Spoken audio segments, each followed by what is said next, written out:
భారీ బహిరంగ సభకు ఇచ్చేసిన ప్రతి ఒక్క సోదరిమణులకు నా యొక్క ధన్యవాదములు.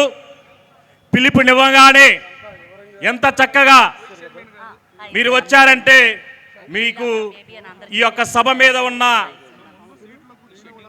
విని మీ యొక్క పులకరింపు చూసుకోవాలని మీరు వచ్చినందుకు నా ధన్యవాదములు.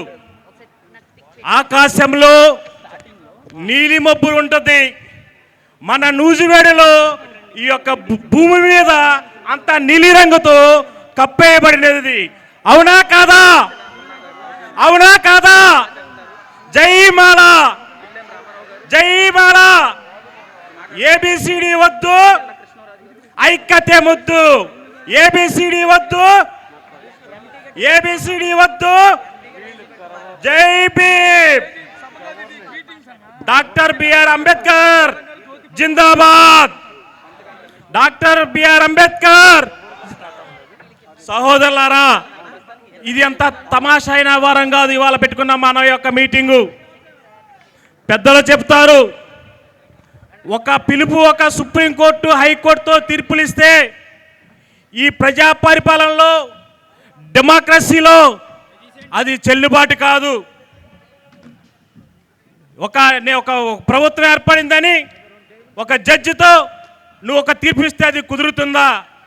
పార్లమెంట్లో లోక్సభలో రాష్ట్రపతితో ఆమోదించకుండా ఎట్టి పరిస్థితుల్లో అది చెల్లుబాటు కాదు. మనం ఎవరూ కూడా ఒప్పుకోవద్దు. పార్టీలకు అతీతంగా చేద్దాం.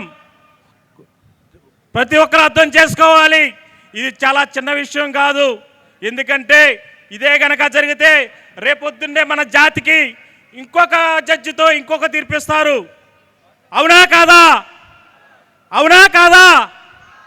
మన దేశం డెమోక్రసీ అంబేద్కర్ గారు నెరవేర్చిన ఆ యొక్క బుక్ని బట్టి రాజ్యాంగం బట్టి ఫాలో అవ్వాలి. కానీ నువ్వు ఇచ్చే జడ్జిల ద్వారా నువ్వు ఒక సీఎం అయినా, ఒక సుప్రీంకోర్టు అథారిటీ ఉన్నా, ఒక హైకోర్టు అథారిటీ ఉన్నా నీ వల్ల ఏది కాదు. ఒప్పుకోవద్దు. చేయాలంటే ఒకటే, అంబేద్కర్ రాసిన భారత రాజ్యాంగానికి ఇచ్చిన ఒకే ఒక డెమోక్రసీ తప్పితే ఇంకో కార్యక్రమం ఎట్టి పరిస్థితులు ఎవరు చేసినా మనం ఒప్పుకోవద్దు. తిరుగుబాటు చేస్తే, మనం ఏదైనా కార్యక్రమం చేస్తే ఇది చేయాలంటే ప్రతి ఒక్కటి చెల్లుబాటు అవుతుంది. మనం కూర్చుని మనకెందుకులే ఇళ్లలో కూర్చుంటే కనుక అది సాధ్యం కాదు. మనం రండి, ముందుకు రండి, సాధించగలుగుతాం. నాకు ఈ అవకాశం ఇచ్చిన కోర్ కమిటీ సభ్యులకు ధన్యవాదములు.